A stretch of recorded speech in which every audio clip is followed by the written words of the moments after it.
Hi, I'm Peter Williams, Innovation Scientist of the Center for Astrophysics, Harvard-Smithsonian, and the American Astronomical Society, and I'm here to show you how to make a release with Cranko. So I've got a terminal pulled open with a project called PyWWT, which is a Python module, a Jupyter plugin, and I've just recently merged some commits to master with a small compatibility fix, and I'd like to release it. So if I do git status, git branch, I'm just on master, everything's clean. So I'll run the command Cranko Status. This will report the release status of the different projects in this repository. So this repository really contains two projects because this software is a Jupyter plugin. There's a Python component and there's an NPM component, and it shows that the Python component has had some commits. So now I'll run the command Cranko Stage, which will prepare the release process. So what it does, as far as I'm concerned, is it edits the changelog file with stub information about the commits since the latest release. So if I open that up, there's a little header here with the previous changelogs, and then the short messages from the commits that have not yet made it to release. So in this particular case, Normally I might spend a little bit more time polishing these up, but this is quick and it's not a super important change. So I'll just delete this stuff and say that we fixed URL identifier and we have some CI fixes. And the header here is the version bump that I'm requesting to make, and this is just bug fixes, so this is going to be a micro version bump. So I can close that.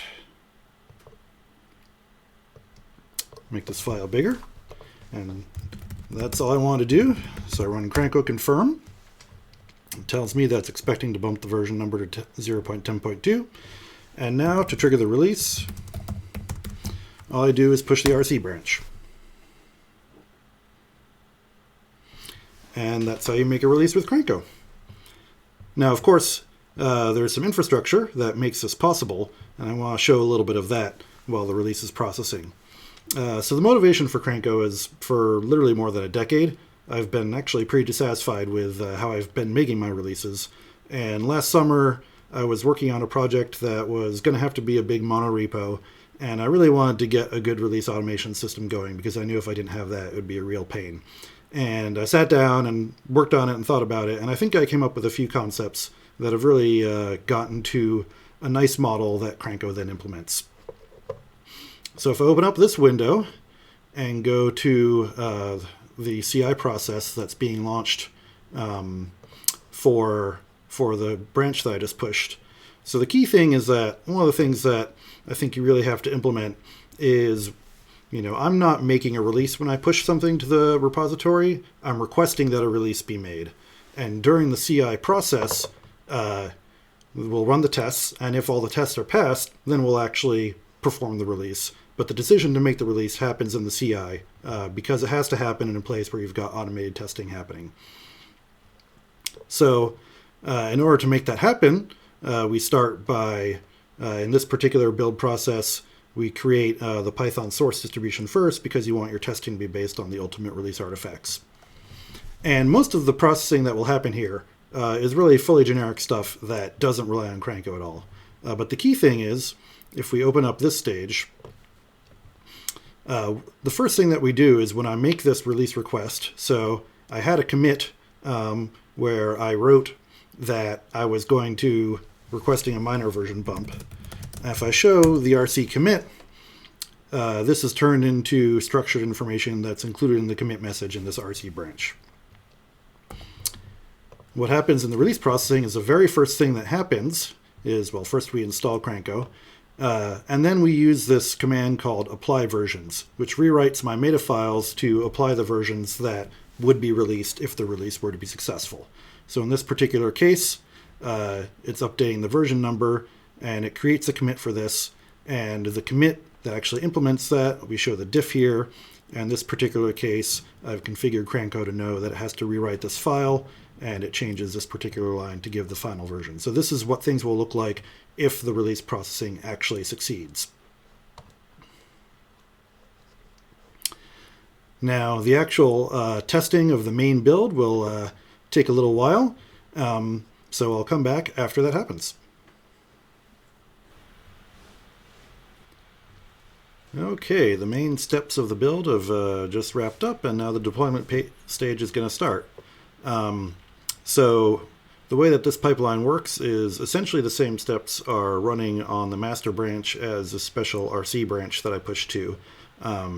Just that when I push to the master branch, the way that Cranko works is it sees that there isn't the special release candidate information, and so it gives everything to sort of a temporary development version, and then now the actual deployment stages are implemented. So here I've got automation for sort of standard deployment processes. So there's publishing packages to PyPI, and the npm process where we have to run it in the way that Azure Pipelines works, but it won't actually do anything because it'll recognize that I didn't release the npm package, and it will automatically push to GitHub releases. And the important thing here is that in this branch and tag step, what we do is, so in the different stages of the build, we've created that release commit, and then we propagate it as a release artifact. And what Azure Pipelines provides for having artifacts in different stages between the builds isn't necessary to how Cranko works, but certainly is helpful for this kind of stuff. We set up that commit, and then we just push it to GitHub. And then pushing an update to this release branch is what signals that the release has been completely formally done. So now if I go to the GitHub page, we'll see that a release was recently made with the information that I put down. Now if we fetch from wwt, the release branch is updated and this new tag is created. And that's it. And that's actually a really key piece of how the whole system works. Because when we make these requests, so development happens on the main branch. When I make an RC commit, I pick off a commit from that and add some metadata. And that updates this RC branch, where what Cranko does is it merges the main branch changes into that branch. And so that moves forward. And then the commits on that branch that actually get turned into actual releases then update this release branch. And there's no need to update my master branch if I don't care about what version number I use on the master branch. So actually, the way that Cranko recommends that you do things is the version number that I use on master is just 0, and you never change that.